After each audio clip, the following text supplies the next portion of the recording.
नमस्कार दोस्तों, आप लोगों का बहुत बहुत स्वागत है मेरे चैनल में, जहां हम सीखते हैं हिंदी में गणित।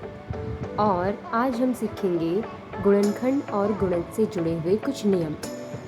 तो चलिए पहले नियम के बारे में बात करते हैं।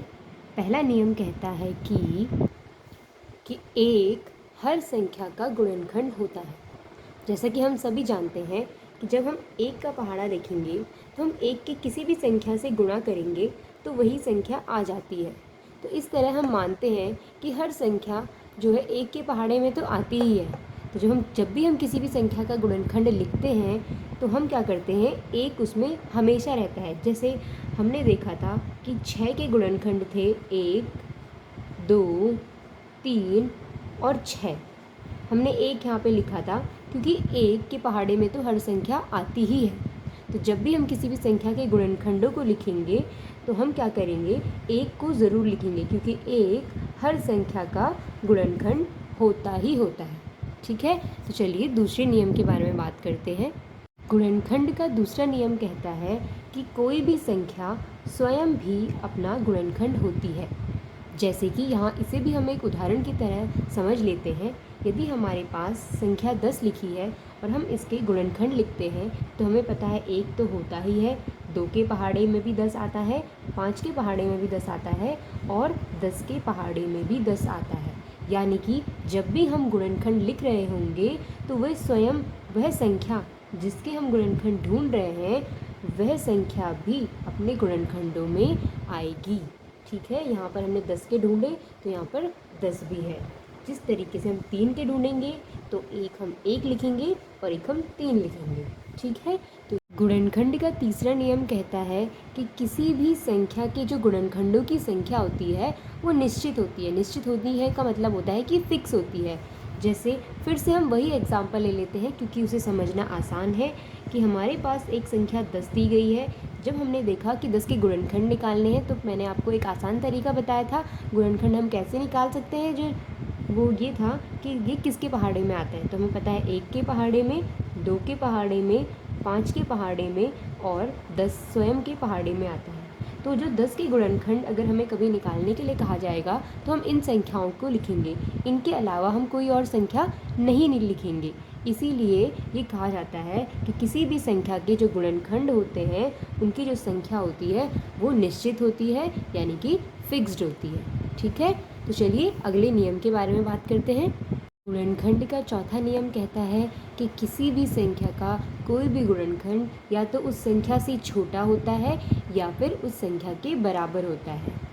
जैसा कि हमने पिछले एग्जाम्पल में भी देखा था और हम फिर से देख लेते हैं। 6 के जब हमने गुणनखंड लिखे थे तो हमने लिखा था 1, 2, 3 और 6, ये इसके गुणनखंड है। ठीक है, तो यहाँ पर हम देख सकते हैं इसके 4 जो गुणनखंड है वो फिक्स है। यहाँ पर हम देख रहे हैं कि 6 के 4 गुणनखंड है। ठीक है, और उनमें जो चारों संख्याएं हैं अगर हम देखें तो 3 संख्याएं तो 6 से छोटी हैं और एक 6 के बराबर है। कोई भी अगर बड़ी संख्या है और आप सोच रहे हैं कि वो 6 से डिवाइड हो जा रही है तो वो उसका गुणनखंड होगी, तो ऐसा नहीं है। हम कल भी देख चुके हैं, अगर हम 6 चौक 24 लिख रहे हैं, 6 दूनी 12 लिख रहे हैं तो ये गुणनखंड नहीं है, ये 6 के गुणज हैं। ठीक है, तो इस बात पर कंफ्यूज नहीं होना है। गुणज क्या होते हैं, गुणनखंड क्या होते हैं, हम ये डिस्कस कर चुके हैं। तो अब हम 5वें नियम की तरफ आगे बढ़ते हैं। गुणनखंड और गुणज के नियमों के भीतर 5वां नियम गुणज से संबंधित है, जिसमें ये कहा गया है कि किसी भी संख्या के गुणजों की संख्या अनिश्चित या अनंत होती है।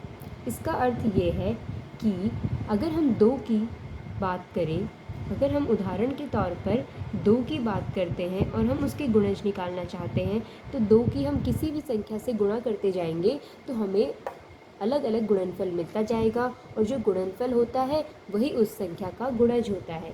जैसे हम 2 गुणा 1 लिखेंगे तो हमें 2 मिलेगा, 2 गुणा 2 लिखेंगे तो हमें 4 मिलेगा। तो ये जो भी संख्याएं हमें इनकी गुणनफल के परिणाम स्वरूप मिल रही है तो यही इनके गुणज हैं।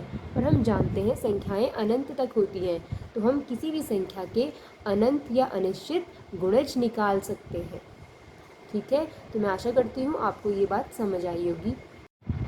2 नियम ऐसे हैं जिनके बीच जो स्टूडेंट्स होते हैं उनको थोड़ा कन्फ्यूजन रहती है, तो उसे मैं एक बार दोबारा से ढंग से समझाना चाहूँगी कि हम सबसे पहला ये नियम है कि किसी भी संख्या के जो गुणनखंड होते हैं उनकी संख्या जो है निश्चित होती है, यानी कि फिक्स होती है। और दूसरा ये है कि किसी भी संख्या की जो गुणजों की संख्या होती है वो अनिश्चित होती है, यानी कि अनंत होती है। ठीक है, तो इसे एक बार हम जरा उदाहरण के तौर पर फटाफट से समझ लेते हैं। तो जो हमारा सबसे आसान सा उदाहरण है उसी को लेंगे हम। जैसे कि हमारे पास है 6 को हम गुणनखंडों को लिखते हैं तो 1, 2, 3 और 6 लिखते हैं। ये संख्याएं जो है 6 के गुणनखंड है। और हम यहाँ देख सकते हैं कि यहाँ पर 4 ही संख्याएं लिखी हुई हैं। और हमारा नियम भी कहता है कि किसी भी संख्या के जो गुणनखंडों की संख्या होती है वो फिक्स होती है, यानी कि 6 के सिर्फ 4 गुणनखंड होते हैं। जबकि दूसरी तरफ अगर हम गुणज की बात करते हैं, हमने कहा था कि किसी भी संख्या के जो गुणज होते हैं वो अनंत होते हैं। अनंत होते हैं यानी कि इनफाइनाइट होते हैं, यानी कि अनिश्चित होते हैं। तो जब हम 6 की किसी भी संख्या से गुणा करेंगे तो हमें 6 के गुणज मिलते जाएंगे। ठीक है, तो अब ये आपको, मुझे लगता है कि ये बात आपको क्लियर हुई होगी। ठीक है, कि गुणज क्या होते हैं, गुणनखंड क्या होते हैं, दोनों में ये जो लास्ट वाला अंतर था, जो जिसमें ज़्यादातर बच्चे कंफ्यूज होते हैं, वो आपकी कंफ्यूजन अब दूर हुई होगी। तो आप सभी का thank you and keep learning and peace out.